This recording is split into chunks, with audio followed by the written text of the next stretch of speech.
Hello, Living Faith family. God bless you. I pray that your week is getting off to a grace-filled start.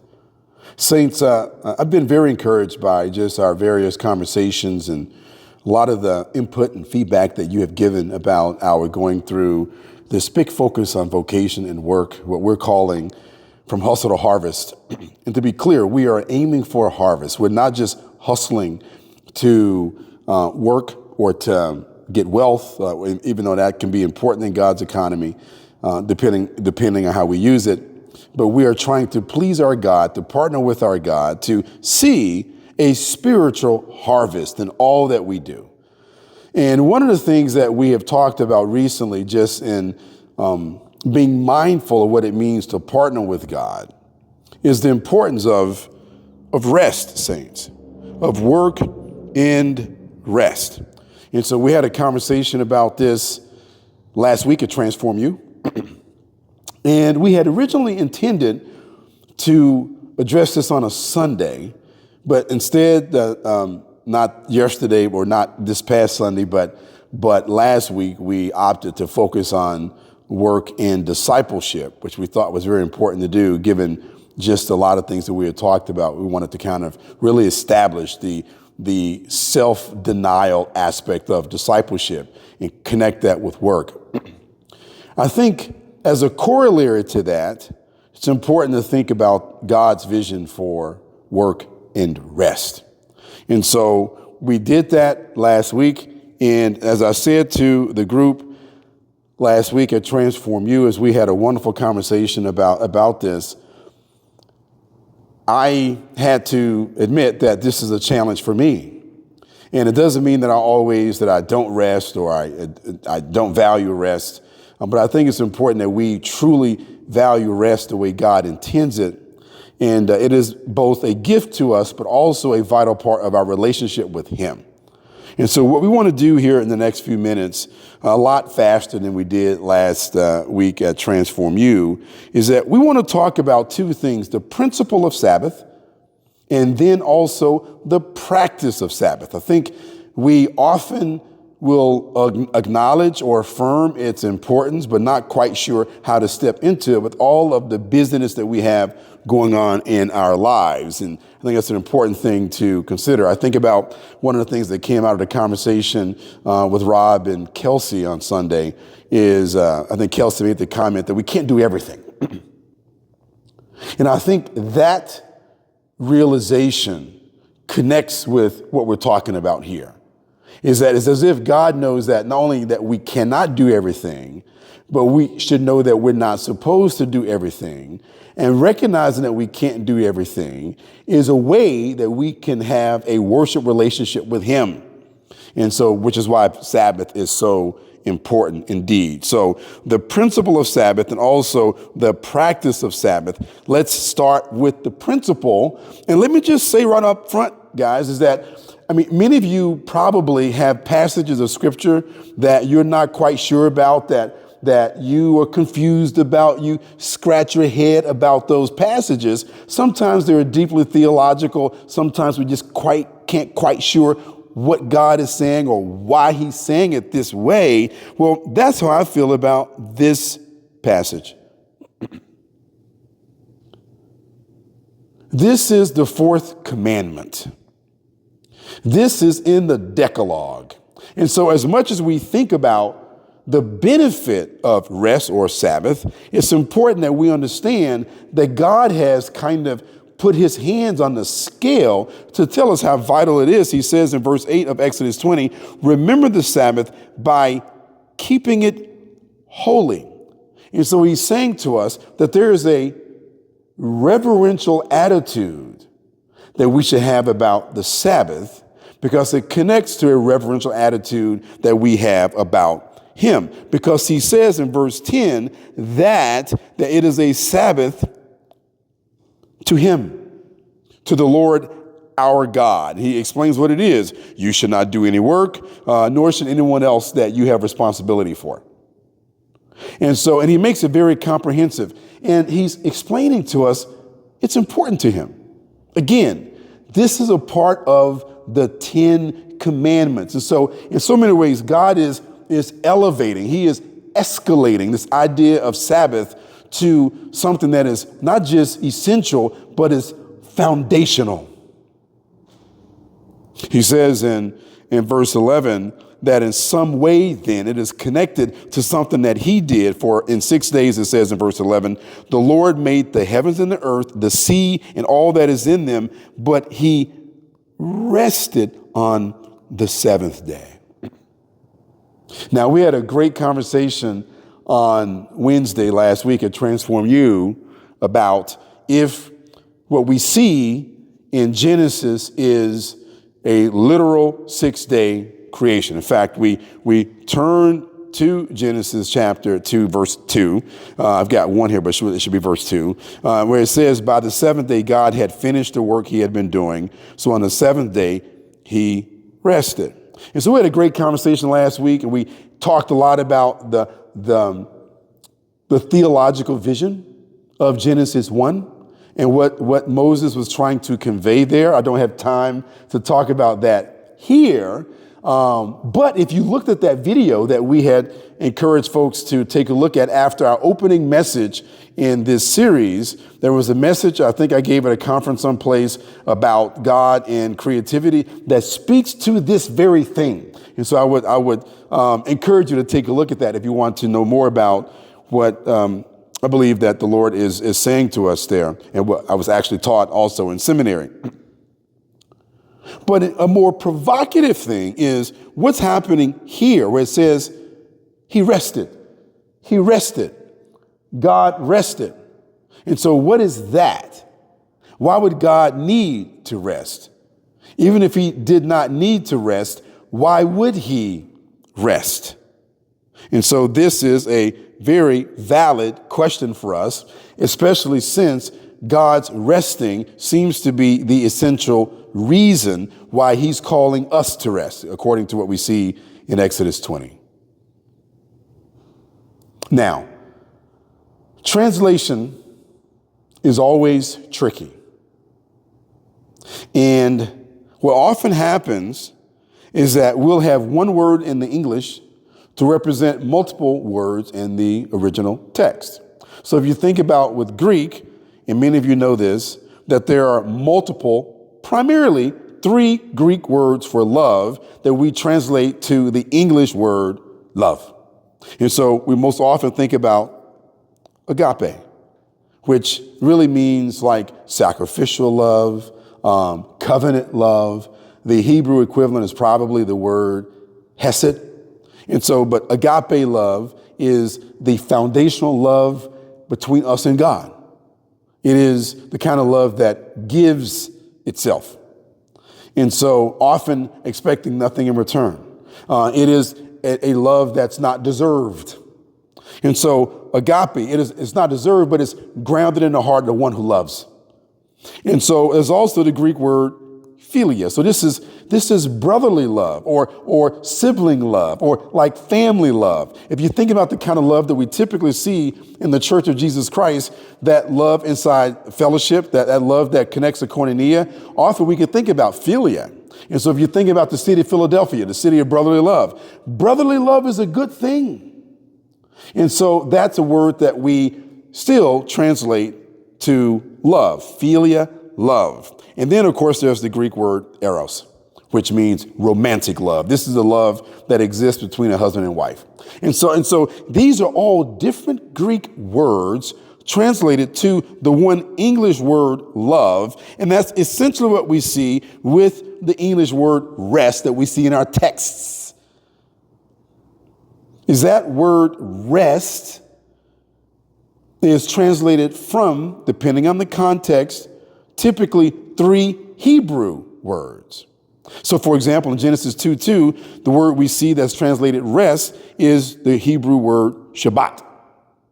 And Shabbat means cease. But don't think about cease as just halt, as just stop, like, okay, I quit. So Shabbat is like, I'm done.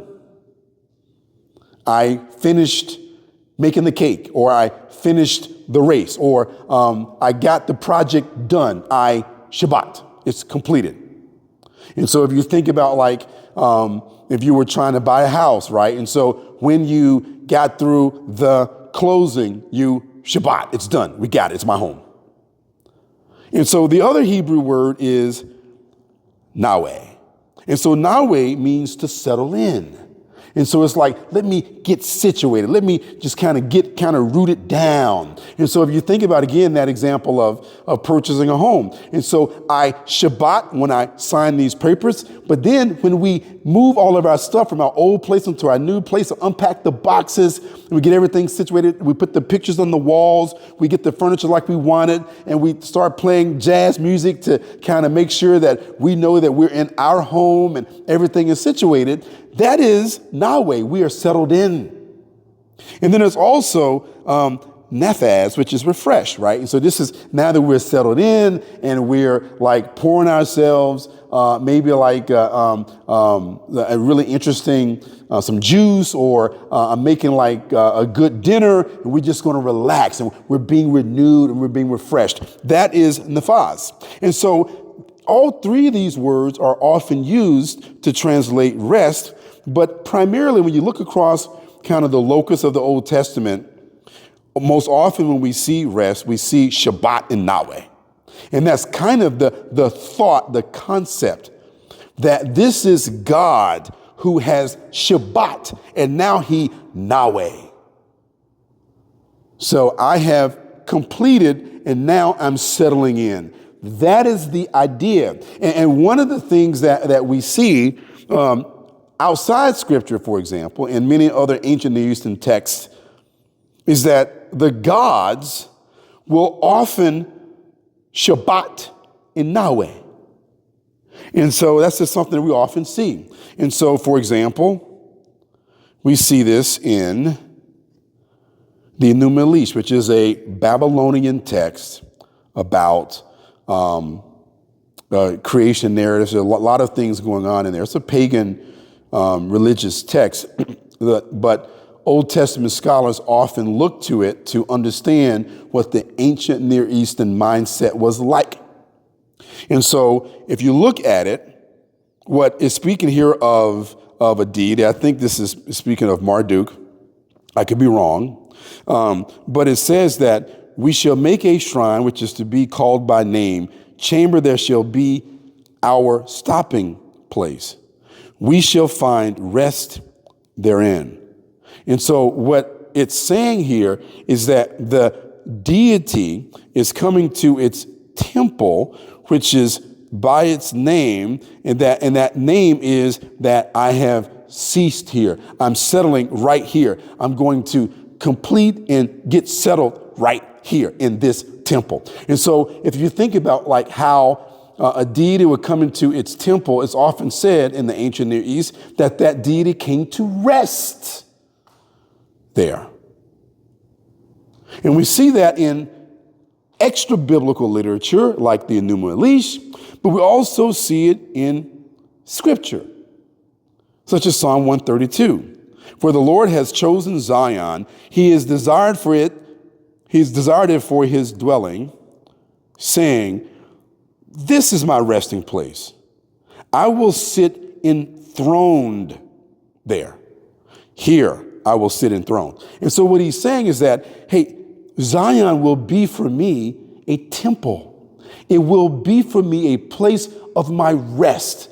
I will stop there. I will dwell there. I will rest there. And we see this also compellingly in Isaiah chapter 66, where it says, this is what the Lord says, heaven is my throne. This is God he is like sitting in his temple. The earth is my footstool. Where is the house you will build for me? Where will be my resting place? And so a temple, especially a temple that has the deity's place of rule, is a place of rest. And what the Bible is showing us is that there's a sense in which God has his throne, a resting place amongst his people, but there's also a sense in which the whole universe is God's resting place. And so the earth is a part of his throne, and the heavens are also a part of his throne, and he's resting here. And so what's being said in the Genesis account is that God's rest is his being enthroned. The seventh day is the Sabbath to the Lord your God. It is important to God because it is his enthronement day. Now, you say, okay, what does that mean? And so just last week, we had a presidential inauguration. And it's a big day in this country. It's a big day for the incoming administration. And you just think about all the debates that we've had over the past few administrations about crowd sizes around the inauguration. It's not a small thing. And so it's a big thing. Think about like if you are married. I mean, your wedding is not your marriage, but your wedding day is still a very important thing to you. Looking at the wedding pictures, remembering what you did there, and you often talk about that. It's important. You indeed celebrate it every year. And so likewise, God is saying to us is that his rest day is his inauguration day. It is the day of remembering God is in control. God is saying, I am sovereign. I began this rule on this inauguration day. And so don't think of it as like, okay, great. Everything is done, as in that sense, it's Shabbat. But everything that needs to be done before God begins to step into his rule is complete. And now it begins.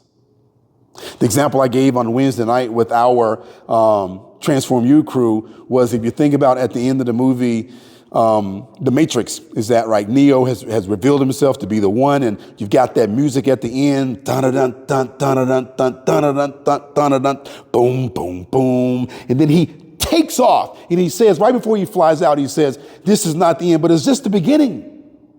That's also what's happening here, is that this is a celebration, a remembrance that God is ruling his new creation. And when we observe the Sabbath, we acknowledge that God is sovereign. When we stop working, we acknowledge that we're not dependent upon ourselves, but we're dependent upon the benevolence and goodness and generosity of our God. And so what the Bible is saying to us is that because God is at rest, we can rest. God is ruling, so we don't have to work every day. I could be productive on another day, but instead I'm going to stop and let God do his thing. And so because God's at rest, and so a Sabbath is a statement about our faith in the sovereignty of God. And so it's an important thing for us to take this Sabbath because we acknowledge, we express, we remind ourselves, we train our kids on this reality. This says we are depending not on our own resourcefulness or industry, but we're depending upon the covenant commitment and promises of our God. And so worry is out of step with worship, and fear is out of step with faith. This is why Jesus says to us, he's like, don't worry. Seek first the kingdom. And what he's saying is that seek first all that God is about and know that he will give us everything we need. And so rest helps us to know and to remind ourselves, God has us. I can rest. Now, that's an interesting principle. Now the question becomes, how do I practice this, right? Everything that God says to us is meant not just to be known, but meant to be lived. And so I want to know how to practice it. And we want to be, I know we've said multiple times that a true theology is a lived theology. And this is also true with the Sabbath. Now, God, when talking about work and Sabbath, he's given us a ratio that we want to hold on to. God's work-rest ratio is 6-1. Now, this is not meant to tell us that work is more important than rest or anything like that. God has created us to be his partners in this world through work. And so we ought not think that somehow work is somehow outside of our responsibilities to God and our relationship with him.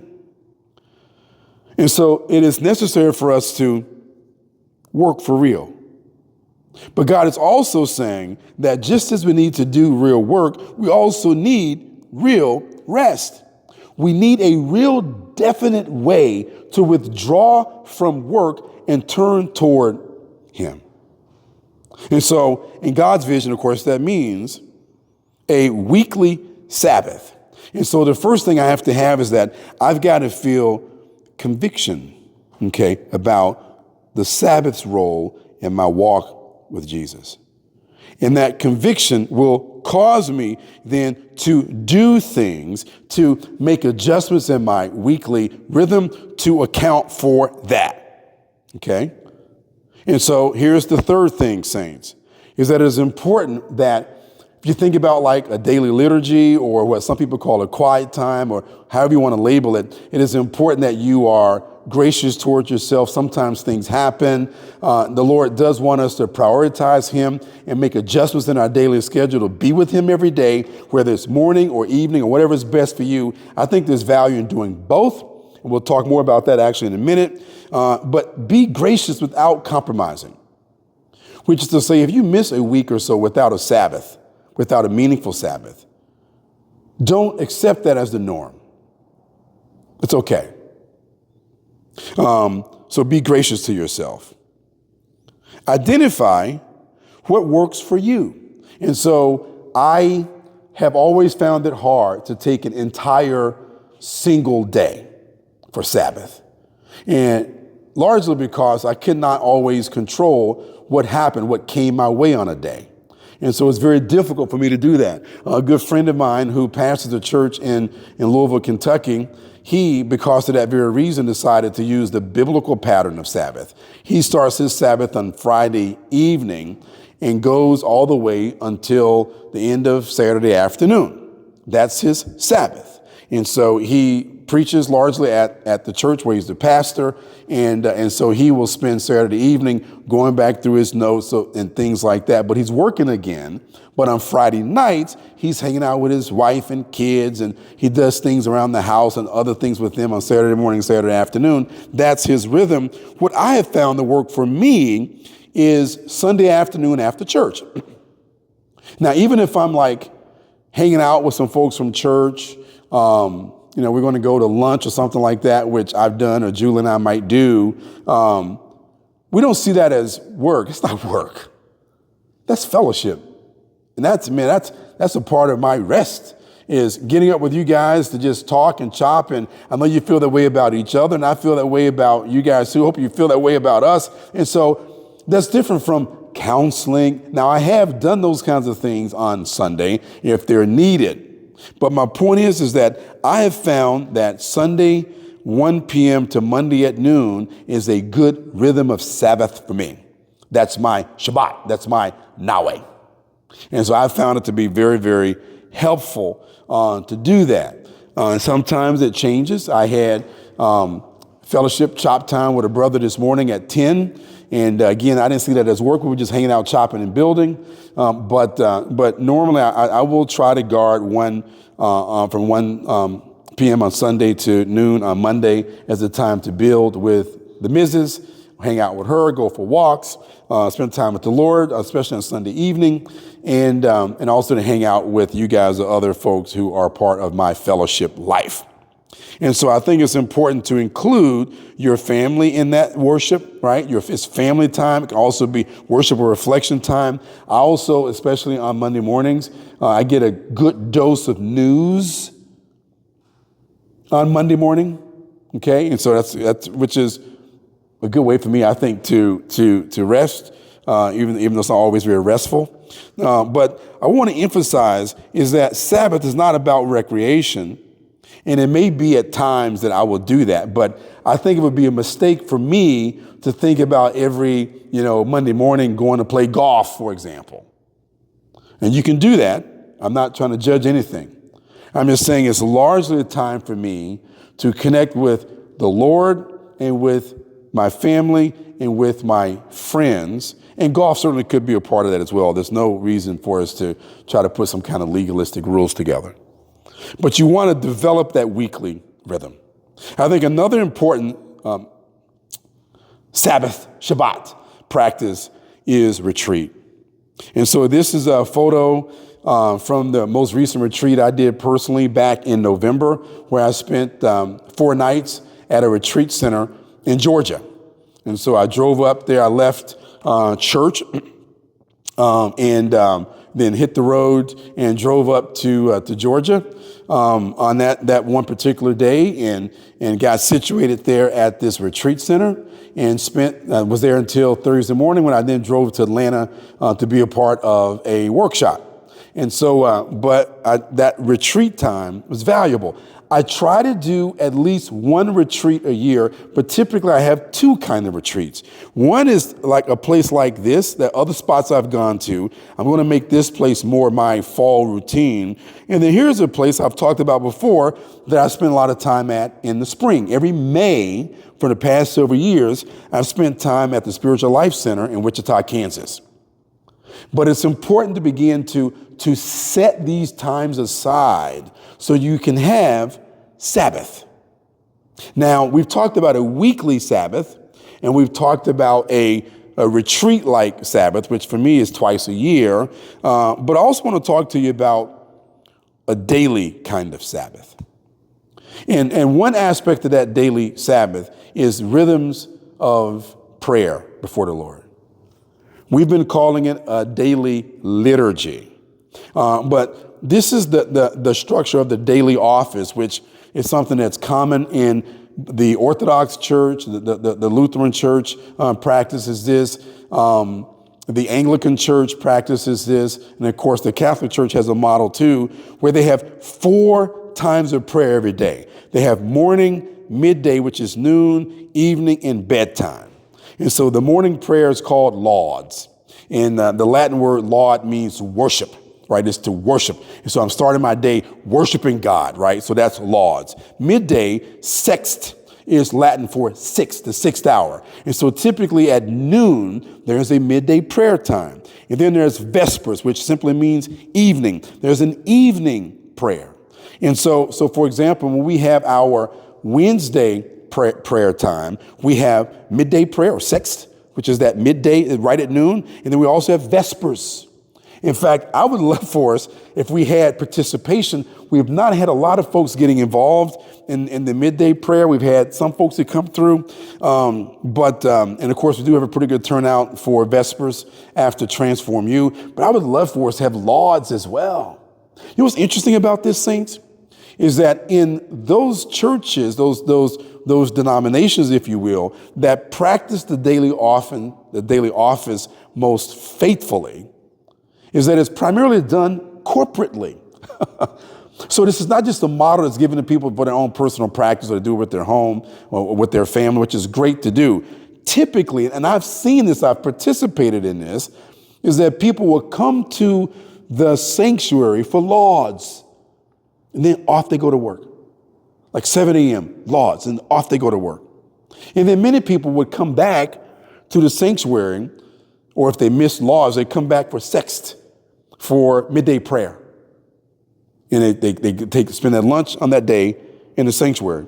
And then they'll come back in the evening for vespers. And then in fact, at one of the monasteries I've gone to, they actually do practice Compline, and it's available there if you want it. You can go back. I think it's like at 10 p.m. that you can do Compline if you want to. And so, but my point is that we want to have both a personal and corporate rhythm for accommodating the daily office. Now, there's another part of daily rest that we must acknowledge, and that is the importance of sleep. If I'm going to practice Sabbath, I have to practice sleeping. Sleep is essential. Sleep is a key part of our stewarding our body.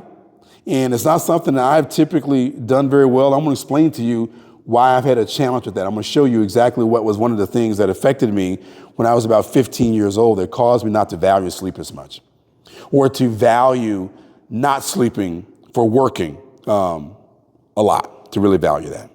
But we want to understand that sleep is a key part of taking care of our minds, bodies, in spirits. It's how we manage ourselves, helping us to effectively partner with God in our work.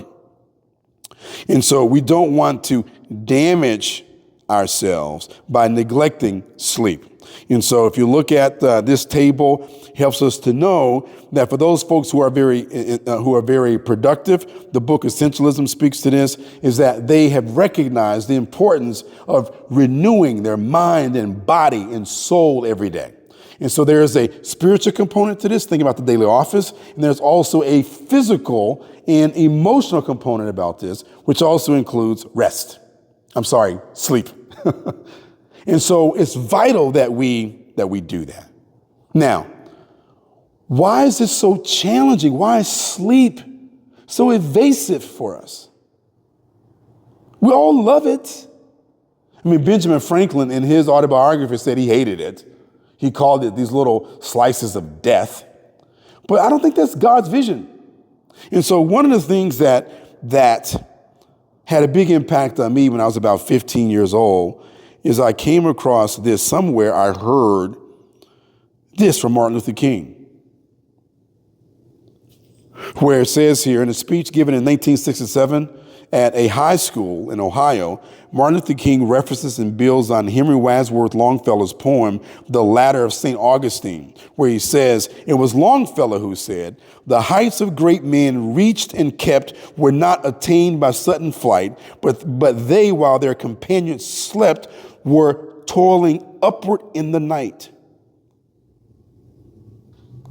I still remember hearing this. Someone said it in a speech that I heard at 15 years old, and it changed my whole outlook. I revered Martin King, but if you look at what he says here, he's speaking to these high school students. He says, I urge you today to realize that doors of opportunity are opening now that were not open to our mothers and our fathers. And the great challenge facing each of you today is to be ready to enter these doors as they open. And what he was saying is that you need discipline to work, to pursue. And I think that if you consider what we see in the Lord's real work, real rest ratio, is that there is a time to work, to pursue, to go at it. But that time, I would say, with all due respect to our dear brother Martin Luther King, is not at night when we should be sleeping. Let us work when it's work time. Let us rest when it's rest time. And I know that sometimes we can struggle with things like we see here from Paul in verse 10 of 1 Corinthians 15, where he says, but by the grace of God, I am what I am. And his grace to me was not without effect. No, I worked harder than all of them. Yet not I, but the grace of God that was with me. Now, we want to be very clear about something, saints. God calling us to rest, he's not calling us from hard work. Go back to that ratio, the 6-1 ratio.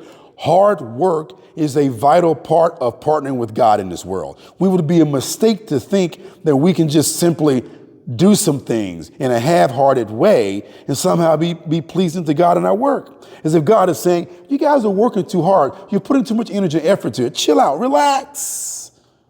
No. We must work hard. God has called us to work with pursuit, yet we don't work all the time. And so Paul is right. We should work hard. I think about what he said to Timothy.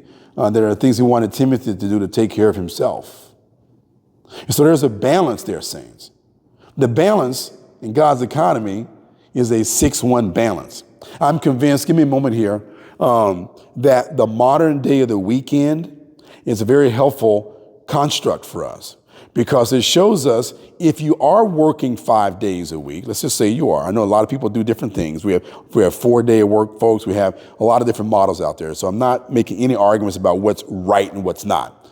But I'm saying is that if I do work on my job or in my business 5 days a week, and then I spend 1 day a week working for myself at home, I'm doing yard work, I'm cleaning around the house, I'm taking on special projects, which is what a lot of you do.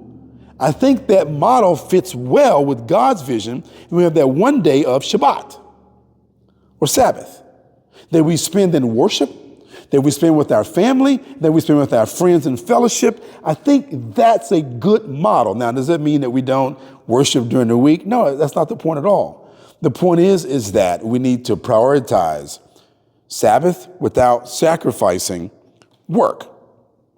And I'm not going to read all of this, but I just wanted for us to see that, as Paul says in 2 Corinthians, how he's working really, really hard. He says he has labored and toiled and gone without sleep. Paul's not talking about this being normative. He's simply saying that I have gone beyond even what would be expected of me, which is a sign of my apostleship. That's all he's saying. All right. I wanted to make sure that we were all kind of aware of this. And I said this a few moments ago. We need to work when it is time to work and rest when it is time to rest. And we had a wonderful conversation about this last Wednesday. And I want to use this as a moment to talk briefly about Transform You. I really want to invite everyone who can out. And by out, I mean either coming in person, which would be awesome, or joining us online if you have a long way to drive or whatever. And I know that there's a lot of options in the world today. I mean, if you have your favorite podcast or celebrity preacher or something like that, and I assure you that our giftedness, certainly mine, doesn't rise to the level of many of those folks who are out there with their large preaching platforms. If it were, I would have those platforms perhaps. I don't know. But I know that we're doing some good things here. And I don't know what all the various different, there are a lot of options out there. And they're not bad. But we're not just trying to consume content for our personal application, which is one of the things that we are trying to do. We're trying to construct and build a community. And so when we come together on Sunday and on Wednesday, it is community construction that's going on. We're building something. And I would just say this too, is that if there's something that you think is missing from our community dynamics, one of the ways to help with that is not to say, hey, we shouldn't be doing this. We should be doing that instead. No, that's a distraction. But I think instead, by coming in and engaging in things that are going on, you know what that does? It actually shows us we have more capacity to do more things or different things. We can diversify. There are a lot of different options here for us. And one way we get to that is by strengthening what we have. We're probably averaging in attendance with Transform You about 25 people. I think last week we had about 28 between the folks that we had in person and the folks that we have online. Most folks were online. Man, I think it's rich. It's going to get very interesting over the next few weeks. We're going to talk about some very compelling things. And we want to be shaped together. Saints, it's not about us all just simply seeing the same things or adhering to the same things. It's about the experience of God's people coming together in a spirit-centered community life. And it includes a lot of different things. And Transform You is a vital part of that. And so I want to encourage you to come out. I appreciate the fact that you can sit in your home and with your spouse or with your roommate or whatever and watch, I don't know, Andy Stanley, or I know you guys probably aren't really watching him, or whomever. And there's nothing wrong with that. I mean, I watch people from time to time too, but I want to encourage you to engage because I think the Lord is doing something. And I think the conversations that we're having on Wednesday are very fruitful, very fruitful. And I think you'll be blessed if you come and commit to coming. God bless you, saints. I pray that this has been helpful for you. Value Sabbath and think about ways that you can practice it faithfully. God bless you.